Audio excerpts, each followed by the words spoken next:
Group 2 का है ये।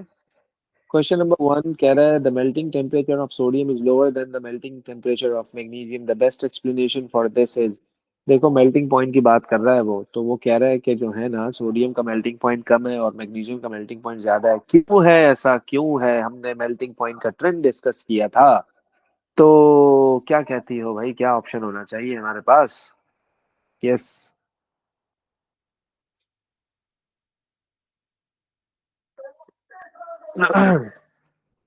Try try try this.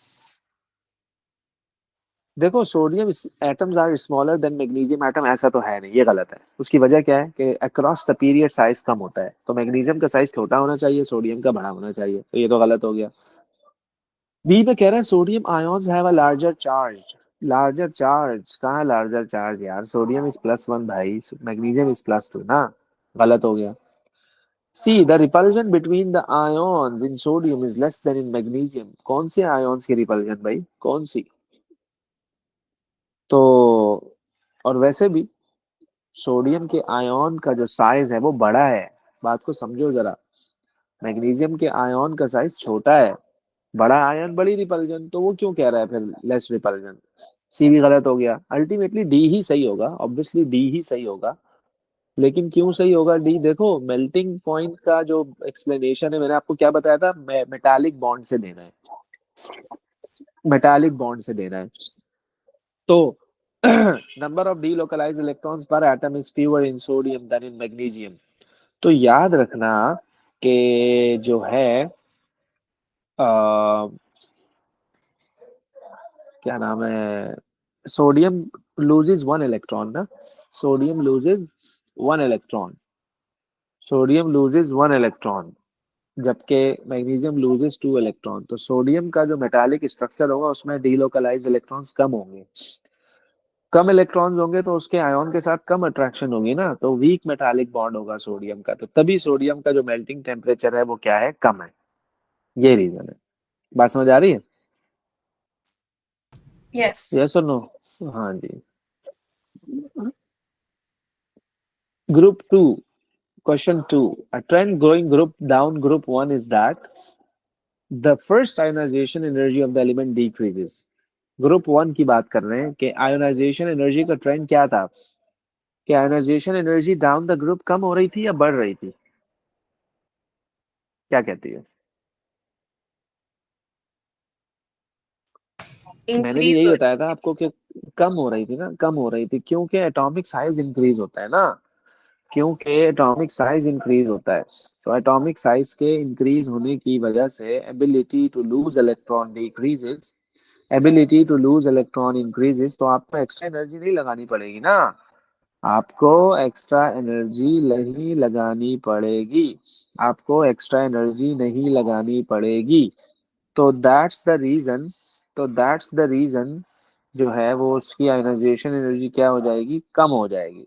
तो जैसे जैसे आप नीचे जा रहे हो, जैसे जैसे आप नीचे जा रहे हो, साइज बढ़ता जा रहा है, इलेक्ट्रॉन की अट्रैक्शन विद द न्यूक्लियस कम होती जा रही है। That's the reason, that's the reason के less energy would be required to remove electron, इसलिए आयोनाइजेशन एनर्जी कम होती जा रही है। ओके, बाकियों को भी चेक कर लेते हैं। बी कह रहा है lattice energy of the chloride becomes more negative. Lattice energy का पता है ना क्या होता है? कि वो बात कर रहा है lithium chloride, sodium chloride, rubidium chloride, caesium chloride, francium chloride. तो वो कह रहा है कि जो क्लोराइड्स हैं आपके पास, इट बिकम्स मोर नेगेटिव, यानी कि जैसे जैसे आप नीचे जा रहे हो उनके क्लोराइड स्ट्रांग होते जा रहे हैं। ऐसा कैसे पॉसिबल है यार कि उनका क्लोराइड मतलब कि आयोनिक बॉन्ड स्ट्रांग होता जा रहा है, जबकि मेटल का साइज तो बढ़ता जा रहा है। साइज बढ़ता है तो अट्रैक्शन कम होती जाती है, तो फिर ये क्यों कह रहा है ऐसा? तो मतलब बी गलत हो गया। सी कह रहा है radius of the atom decrease. ये कब से हो गया भाई? ये तो अभी थोड़ी देर पहले तो इंक्रीज हो रहा था।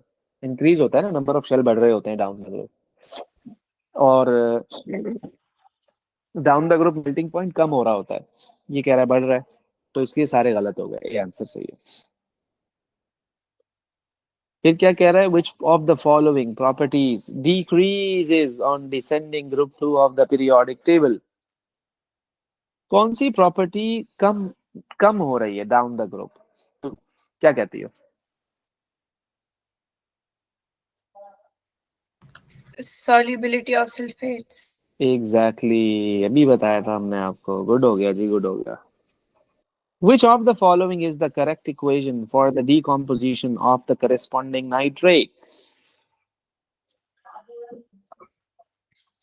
नाइट्रेट की डिकम्पोजिशन मैंने आपको बताई थी कि उसका रिस्पेक्टिव ऑक्साइड बनता है, NO2 बनता है और O2 बनता है, और O2 बनता है, और O2 बनता है। तो इसका मतलब ये है कि ये तो ये भी वही लिखा हुआ है, ये भी वही लिखा हुआ है, भाई ये क्या चल रहा है? ये तो बिल्कुल ही गलत है यार, ये तो बिल्कुल ही गलत है बेटा, ऐसा तो होता ही नहीं है।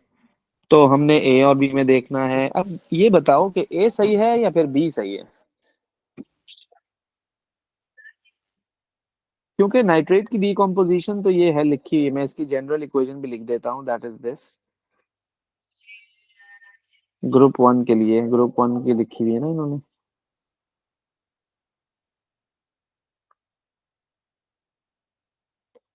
पैटर्न तो बिल्कुल सही फॉलो किया हुआ है।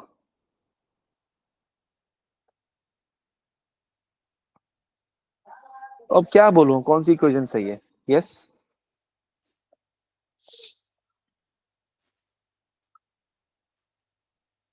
सोचो सोचो सोचो,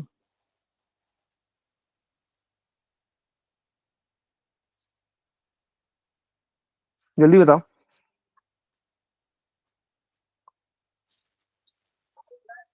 B. बी? तो ए में क्या गलती है?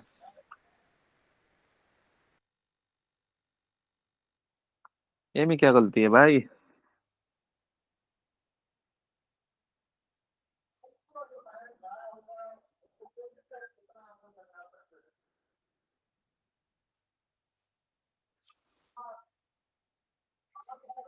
सोचने वाली बात है ना यार, बी बी में क्या, ए में क्या गलती है फिर? लेकिन मैं आपको एक बात बता दूं, चलो, सोडियम का साइज बड़ा है, लिथियम का साइज छोटा है।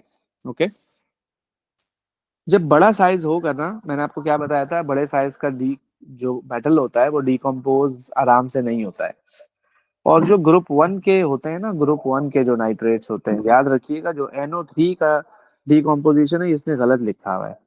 एक्चुअल में इसका डिकम्पोजिशन ऐसा होता है, Na के साथ बता रहा हूँ, Na के साथ, Li का सही लिखा हुआ है, स्मॉलर मेटल है, स्ट्रॉन्ग अट्रैक्शन है, डिकम्पोज हो जाएगा इस पैटर्न पे, लेकिन सोडियम नहीं होगा, ये याद रखना। ओके, लेकिन सोडियम नहीं होगा। तो ये चीजें आपको, ये दो पॉइंट जो हैं ये बड़े इंपॉर्टेंट हैं, ये याद रखने हैं आपको, लिथियम के साथ और सोडियम के साथ। ओके, लिथियम के साथ और सोडियम के साथ। फाइव देखिएगा जरा। When steam is passed over heated magnesium, which of the following occurs? Steam बोले तो गर्म पानी, hot water, over heated magnesium, magnesium के साथ रिएक्शन हो रहा है भाई, हॉट वाटर का। A. ए? Yes. हाँ जी, ए इज करेक्ट। क्यों? कि मैंने आपको क्या बताया था कि जब भी हॉट वाटर के साथ रिएक्शन होगा तो ऑक्साइड बनेगा, हाइड्रोक्साइड नहीं बनेगा।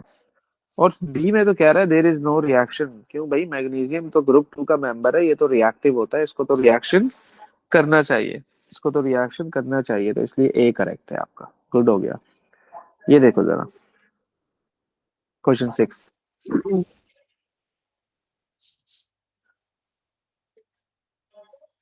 इसमें इन्होंने क्या किया हुआ है कि आपको आयोनाइजेशन एनर्जीज दी हुई है एलिमेंट की, और वो आपसे ग्रुप नंबर पूछ रहा है इसका ना। 5 आयोनाइजेशन एनर्जी आपको दी हुई है। आयोनाइजेशन एनर्जी में आप देख लो सबसे बड़ा जंप कहाँ आ रहा है, आयोनाइजेशन एनर्जी में सबसे बड़ा जंप कहाँ पर आ रहा है, देखो जरा, सब ट्रैक करवा 3 के and देख 4 लो। के थ्री में. और फोर में, तो ये कौन से ग्रुप में होगा? ग्रुप थ्री में होगा, क्योंकि ग्रुप थ्री तक तो इसने, यानी 3 इलेक्ट्रॉन तो आसानी से लूज कर दिए, है ना, 3 इलेक्ट्रॉन तो आसानी से लूज कर दिए। जब फोर्थ इलेक्ट्रॉन लूज करने पे आया तो बहुत ज्यादा एनर्जी, 2700 से 11,000 पे जंप किया इसने। तो समझ जाओ कि जो शेल में इलेक्ट्रॉन्स थे वो तीन ही थे, तीनों खत्म हो गए। अब जब आप नेक्स्ट शेल से इलेक्ट्रॉन रिमूव करोगे, वो शेल तो न्यूक्लियस के करीब है, तो उसको तो रिमूव करना बहुत मुश्किल होगा। तो आयनाइजेशन एनर्जी का जब भी बिग जंप आता है तो हम वहां से देख लेते हैं कि इसका ग्रुप नंबर क्या है। लेट सपोज अगर ये ग्रुप 2 में होता तो 2 इलेक्ट्रॉन आसानी से लूज करता, तीसरा इलेक्ट्रॉन बहुत मुश्किल से लूज होता, तीसरा इलेक्ट्रॉन बहुत मुश्किल से लूज होता, तो उसका ग्रुप नंबर 2 होता। अगर ये ग्रुप 4 में होता तो 4 इलेक्ट्रॉन तो आसानी से लूज कर रहा होता, लेकिन पांचवा इलेक्ट्रॉन बहुत मुश्किल से लूज करता, फिर बिग जंप नजर आ जाता आपको फोर्थ और फिफ्थ में। तो यहाँ पे क्या हो रहा है कि वो 3 इलेक्ट्रॉन तो आसानी से रिमूव कर रहा है, लूज कर रहा है, लेकिन जब चौथा इलेक्ट्रॉन लूज करने पे आया तो बहुत ज्यादा एनर्जी रिक्वायर्ड थी। तो मैं समझ गया है कि यार ये जो भी एलिमेंट है ये ग्रुप 3 में। तो इसलिए जो है वो आपका ऑप्शन सी इज करेक्ट, जो कि ये है। ये देखिएगा जरा, 7 देखिएगा जरा। Going down group 2 from calcium to barium, the first ionisation energy of the element increases. Calcium ऊपर होता है, बेरियम नीचे होता है, याद रखना। तो डाउन द ग्रुप जा रहे हो तो आयोनाइजेशन एनर्जी तो कम होता है ना, तो ये कह रहा है इंक्रीज हो रहा है, तो ऑप्शन ए गलत कर दिया मैंने। ऑप्शन बी में कह रहा है the strength of the metallic bonding increases. Strength of metallic bonding कैसे इंक्रीज हो रहा है? साइज तो मेटल का इंक्रीज हो रहा है, अट्रैक्शन तो कम हो रही होगी, तो मेटालिक स्ट्रेंथ तो कम होनी चाहिए, ये भी गलत हो गया। The polarising power of the 2+ ion decreases. हाँ कुछ कुछ मुझे ये लग रहा है, क्या कहती हो? पोलराइजिंग पावर मैंने आपको बताया था ना उसमें, अपना नाइट्रेट में और कार्बोनेट में, कि पोलराइजिंग पावर कम होती जाती है, ऐसा ही है ना?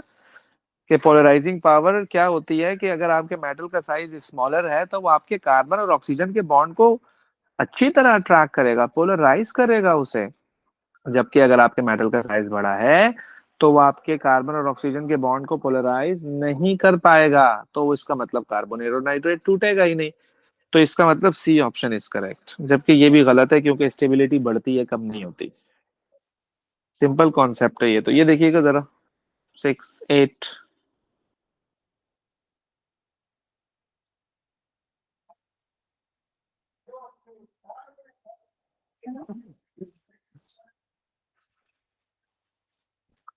A white solid produces oxygen when it is heated, but no other gases. The solid could be lithium nitrate का फॉर्मूला ये होता है।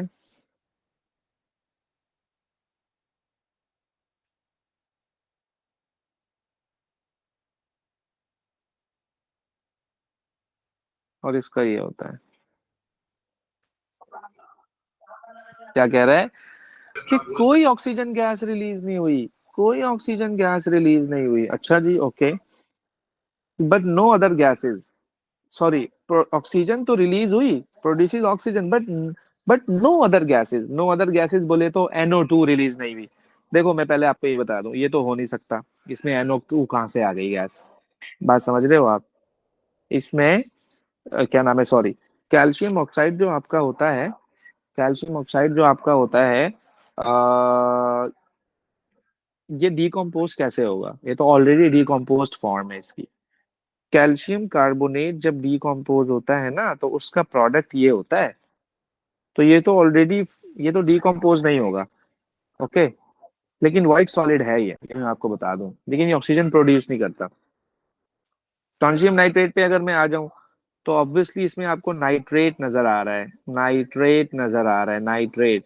और दूसरा ये है कि ये ग्रुप 2 का नाइट्रेट है भाई, they always give this product, they always group 2 कभी भी आपकी नजरों के सामने आ जाए तो हमेशा उसके जो नाइट्रेट के टूटने का जो स्टाइल होता है वो ये होता है, पहला मेटल का ऑक्साइड बन रहा होता है, फिर NO2 बन रहा होता है, फिर ऑक्सीजन बन रहा होता है। ये तो ऑप्शन सही नहीं हो सकता क्योंकि इसमें तो ये गैस के साथ साथ ये भी नजर आ रही है। इसने क्या बोला था? No other gases. ये जो स्टाइल इशारा कर रहा है ना, ये इस गैस की तरफ इशारा कर रहा है भाई। और और बी में कह रहा है पोटेशियम नाइट्रेट, पोटेशियम नाइट्रेट में फिर वही बात आ गई, पोटेशियम का साइज इज लार्जर, तो ये कैसे टूटेगा? ऐसे टूटेगा। ये इसका मतलब ये है कि इसमें सिर्फ ऑक्सीजन गैस बन रही है। लिथियम कैसे टूटेगा? तो भाई लिथियम भी ऐसे ही टूटेगा जैसे वो टूटा था, तो इसमें भी तो आपको ये नजर आ रही है गैस, तो मतलब ये भी गलत हो गया। तो इसलिए B for ball is correct. मेरी बात समझ आ रही है जैनब? Yes. हाँ जी, तो इस तरह से हम करेंगे इसको। क्वेश्चन 9 में कहता है कि a solid is insoluble in a solid is soluble in water and produces steamy acidic fumes with concentrated sulfuric acid. The solid could be potassium carbonate, magnesium sulfate, silver chloride, sodium chloride. तो a solid is soluble in water। सबसे पहले तो आपने ये देखना है कि इनमें से soluble in water है कौन। तो याद रखना पोटेशियम कार्बोनेट, क्योंकि ग्रुप 1 का कार्बोनेट है, ये भी सॉल्यूबल है। मैग्नीशियम सल्फेट जो है वो भी सॉल्यूबल इन वाटर है, और जो आपका सिल्वर क्लोराइड है ये इनसॉल्यूबल इन वाटर है भाई, ये सॉल्यूबल नहीं है, ये सॉल्यूबल नहीं है। सोडियम क्लोराइड भी आपका क्या है, सॉल्यूबल है। तो मतलब एक ऑप्शन तो हमारा यहाँ से माइनस हो गया, काम आसान हो गया हमारा। दूसरा कि उसने कहा कि स्टीमी एसिडिक फ्यूम करता है, प्रोड्यूस करता है जब हम इसका रिएक्शन कराएं सल्फ्यूरिक एसिड से। जब हम इसका रिएक्शन कराएं सल्फ्यूरिक एसिड से जब हम इसका रिएक्शन कराएं सल्फ्यूरिक एसिड से तो जब मैं इसका रिएक्शन कराऊंगा तो ये बनेगा पोटेशियम का सल्फेट, और बनेगा CO2, और बनेगा H2O। जब मैं इसका रिएक्शन कराऊंगा मैग्नीशियम सल्फेट का सल्फ्यूरिक एसिड के साथ, तो देखो ये तो क्या रिएक्शन करेगा, अब सल्फेट और सल्फेट आ गए तो एक साथ फिर सल्फेट बन जाएगा, फायदा नहीं है कोई। और और अगर मैं रिएक्शन कराऊंगा डी से तो सोडियम क्लोराइड है ना, तो सोडियम का सल्फेट बनेगा और HCl बनेगा। देखो HCl जब बन गया तो मैंने आपको एक चीज बताई थी, जब भी HCl आपका बनेगा तो स्टीमी व्हाइट फ्यूम्स आपको नजर आएंगे। HCl के आपको स्टीमी व्हाइट फ्यूम्स नजर आएंगे ड्यू टू HCl, तो तभी आपका डी ऑप्शन करेक्ट है, क्योंकि वो क्या कह रहा है, प्रोड्यूसेस स्टीमी एसिडिक फ्यूम्स, और वाकई में HCl तो एसिड भी होता है, तो इसलिए आपका ऑप्शन डी करेक्ट है। जबकि ऐसा कोई भी ऑप्शन नहीं है जो ये रिलीज अब आप बोलोगे सर इसमें भी तो क्लोराइड है, ये भी तो HCl रिलीज भाई करेगा, मतलब कि ये कहाँ जाएगा कि सॉल्युबल इन वाटर ही नहीं है, ये तो इनसॉल्युबल इन वाटर है, ये मसला है इसके साथ। तो इसलिए आपका डी ऑप्शन जो है वो करेक्ट है। इसी तरह से क्वेश्चन 10 की जब हम बात करेंगे, when solid samples of sodium carbonate and magnesium carbonate are strongly heated, sodium carbonate बोले तो Na2CO3 और मैग्नीशियम कार्बोनेट बोले तो MgCO3। जब आप इनको स्ट्रांगली हीट करते हो बोथ कंपाउंड्स डीकंपोज। अच्छा, ओके। नंबर बी के sodium carbonate decomposes but magnesium carbonate does not, है भाई। तो तीसरे सी में कहता है कि magnesium carbonate decomposes but sodium carbonate does not. अच्छा, ये बात बिल्कुल सही कह रहा है, पता है आपको कि सोडियम कार्बोनेट जो है ना वो डीकंपोज नहीं होता आसानी से, जबकि जो मैग्नीशियम कार्बोनेट है वो डीकंपोज हो जाता है। मैं रीजन बता देता हूँ आपको। सोडियम का साइज इज लार्जर सोडियम का साइज इज लार्जर। तो जब सोडियम का साइज लार्जर है ना, तो सोडियम का जो मेटल का जो कैट आयन है उसका साइज लार्ज होने की वजह से, बिग साइज होने की वजह से वो ऑक्सीजन को अट्रैक्ट नहीं कर पाता, उसको पोलराइज नहीं कर पाता। तो याद रखिएगा कि अ, इसलिए ये ब्रेक डाउन भी नहीं होता है। जबकि मैग्नीशियम का जो साइज है वो स्मॉलर होता है। स्मॉलर साइज क्या करेगा, स्ट्रॉन्ग अट्रैक्ट करेगा, तो उसको पोलराइज कर देगा, याद रखिएगा, तो वो डिकम्पोज आसानी से हो जाता है।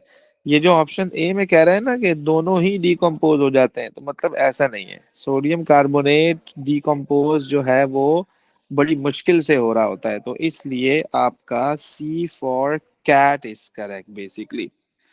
तो ये आपने जो है ना इस ग्रुप 2 को लाजमी देखना है, इसके पास पेपर्स लाजमी करने हैं, ताकि आपके लिए ग्रुप 7 हैलोजन जो है वो आसान हो जाए। बात समझ आ रही मेरी जैनब? ओके।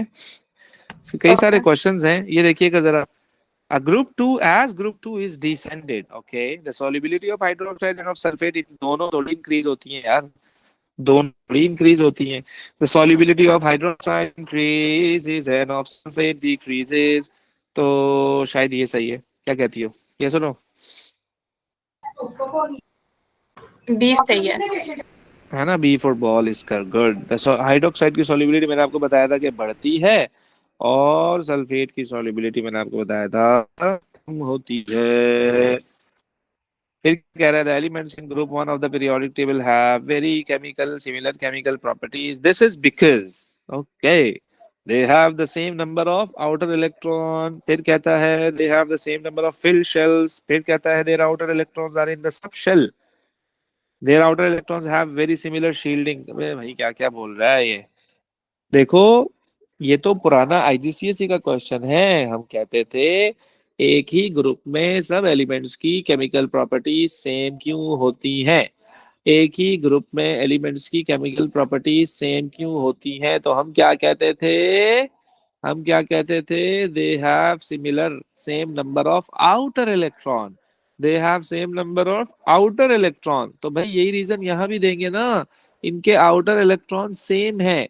तो तभी तो मतलब स्ट्रेट अवे मैं कहूंगा ऑप्शन ए इज करेक्ट। इतनी लंबी करने की जरूरत है ही नहीं, सिंपल सा क्वेश्चन है ये। 13 देखना जरा, इत्तेफाक से आज ही बताया हमने ये आपको। Easy easy. अब मैं ही नहीं बताऊंगा, तुम बताओ मुझे ये।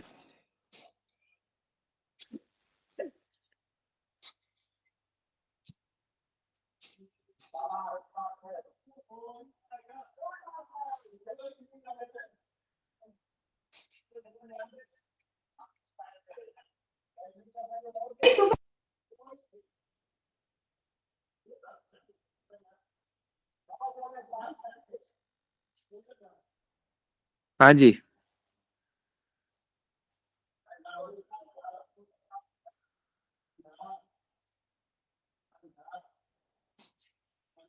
नहीं समझ आ रहा। हाँ, डी। Yes exactly. ये तो सल्फेट का टेस्ट है यार, ये तो सल्फेट का टेस्ट है। व्हाइट पीपीटी आपको नजर आती है, आप उसमें बेरियम नाइट्रेट डालते हो, तो वो बेरियम नाइट्रेट सल्फेट के साथ रिएक्शन करके बेरियम सल्फेट बनाता है। We got the white precipitate, so that's the test for the sulphate. तो व्हाइट पीपीटी से हमने इसका अंदाजा लगाया, जबकि ये सॉलिड है। जबकि ये सॉलिड है। वहाँ बी क्यों गलत है? बी क्यों गलत है? बी इसलिए गलत है क्योंकि बेरियम का चार्ज इज +2, नॉट +1। नॉट +1। और HCl कौन सा सॉलिड होता है, ये कब से आ गया? और इसी तरह से ये क्यों गलत है? सी। सी क्यों गलत है? बेरियम का चार्ज भी 2 होता है, इसका चार्ज भी 2 होता है, कैंसिल आउट हो जाते हैं, तो इन्होंने सल्फेट के नीचे क्यों 2 लगाया हुआ है? Technical mistake. Technical mistake. Okay जी। ओके।